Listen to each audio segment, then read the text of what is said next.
Hello, hello, hello. This is Adrienne Obey, Capricorntigress of Astrology, a look inside, coming to you, Aquarius. Aquarius for the month of April 2019. Hello, Aquarius.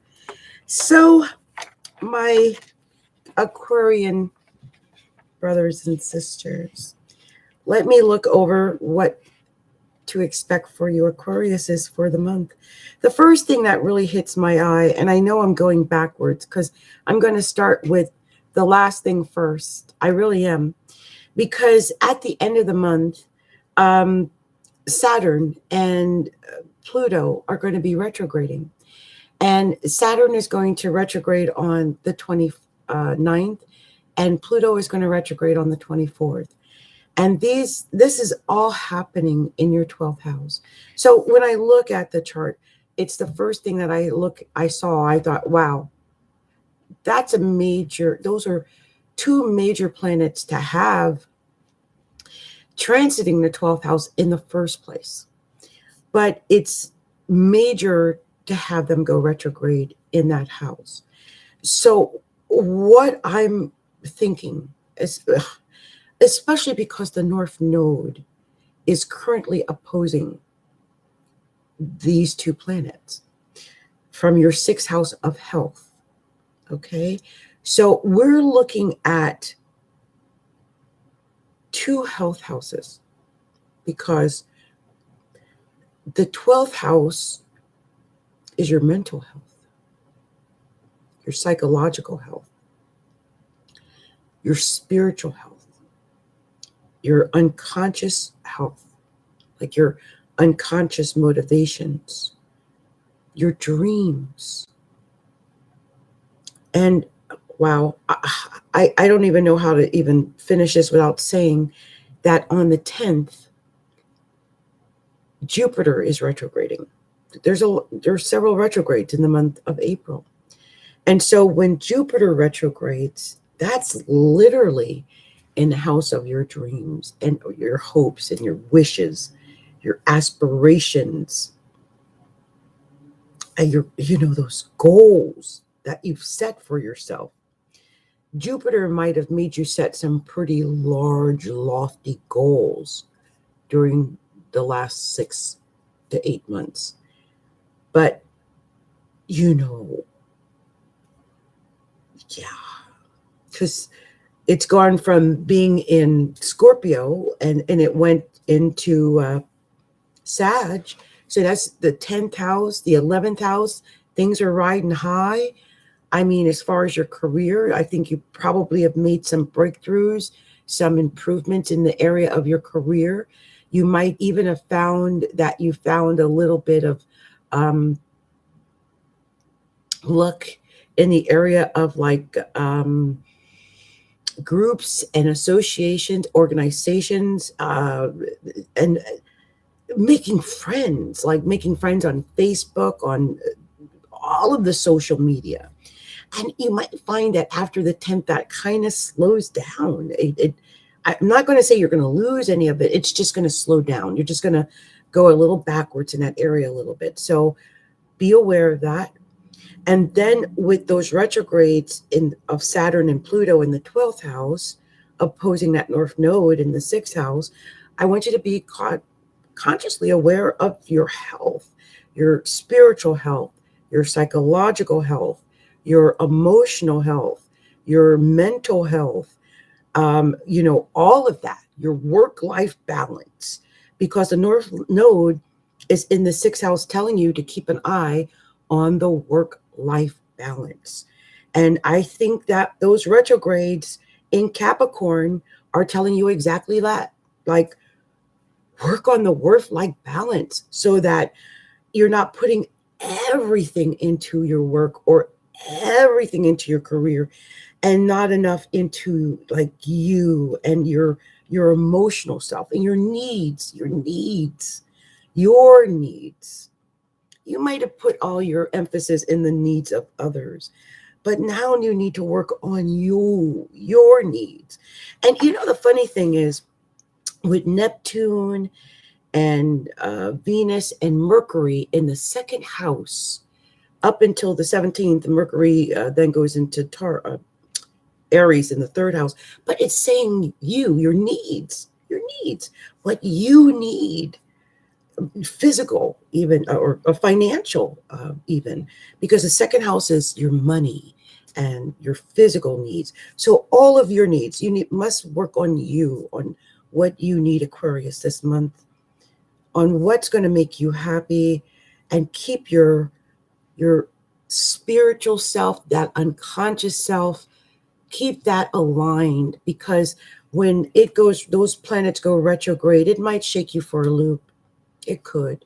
It really depends on if you've had everything straight. Like if you've been on the straight and narrow, if you've crossed all your T's and dotted all your I's, and you've not done anything bad or underhanded, then these retrogrades are not going to affect you too bad.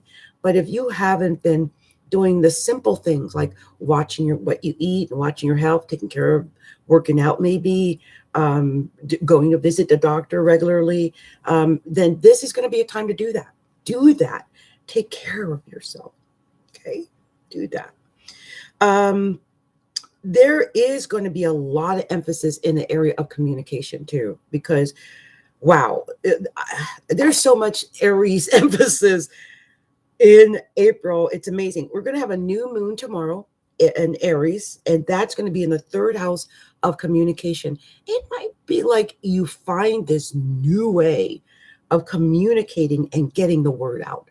And you might just feel like, wow, I finally figured out how to communicate so that people hear me. Mercury is going into that area too, as of the 17th. That is going to be in Aries. And then on the 20th, Venus goes into Aries. More communication. Wow. Mercury home, Venus there. You're going to be a very pleasant communicator. The sun's going to be there. You can actually do quite a bit. If you're someone who works on, I'm thinking like content online, you can get a lot accomplished in April. A lot. Now, the one thing to keep your eye on is Uranus. Uranus is in your fourth house. So things could go a little funky in the home life. I mean, it's family. Things could happen out of the blue for your family in the month of April. Things that are unexpected and came out of the blue. Watch your electrical. That's something to keep an eye on. And just notice that there might be unusual or strange things happening in your home and family life. Even just the way you're relating to each other. It might just take on a whole new dynamic. I don't know why, but that's what Uranus does. It just shakes things up and it changes it. And it just adds like electricity into things. So you also could come up with some brilliant ideas for your home and new inventions. That came to me. Also, Mars is going to be in Gemini in the fifth house. Wow. I just did someone's horoscope. Oh, Scorpio. Well, if you need to hook up with someone, Scorpio is available. I'm just saying Mars is love, romance, gambling, children, dating, just love. That area, you might not have really pushed that hard in that area, but there's going to be some emphasis there. I'm just thinking when Jupiter goes retrograde on the 10th, that's friends, retrograde. That's going to actually highlight the fifth house. So it's going to all start from the 10th. You're going to feel that Mars in the fifth house somehow. And I just keep thinking it's coming from friends. Yeah, maybe friends. So be aware of that. Okay. So that I'm thinking that now, one of the other things is that there is going to be a full moon in Libra, and that's happening on the 19th at 29 degrees of Libra.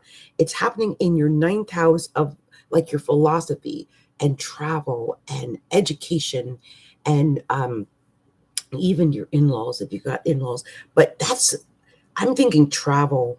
It could also have something to do with like public communication, like big communication even. If you're someone who has been waiting to launch something. Wow, the 19th that week of it, that's a Friday, by the way. So I'm thinking, if you are thinking about launching, say, a publication, like I said, someone makes content. If you're someone who makes online content, then do your launch of whatever that new content is on the full moon in Libra. Ooh, or somewhere around there, maybe the day before, because it's leading up to you. Yeah, leading up to the full moon. So it's waxing. So a day or two before, do your launch. I would do it that time. I think that's going to be good for anyone who's got Aquarius sun, rising, moon, Venus, or Jupiter. I would do that. Big business, big business. In fact, I just get this vibe of big business for you guys with that moon up there. Yeah, I think that's what it's highlighting for you. Yeah, for sure. And again, I'm thinking the communication sector is going to be huge. There's going to be a lot of, I think, interaction with family, like your extended family, cousins and aunts and uncles and sisters and brothers and nieces and nephews. You might even find that some of them are visiting, or they're calling more, or you're just interacting with that extended family more than normal. And it's good. It's pleasant. Venus is there. The sun is there. Take that time to heal. Oh my gosh, that's right.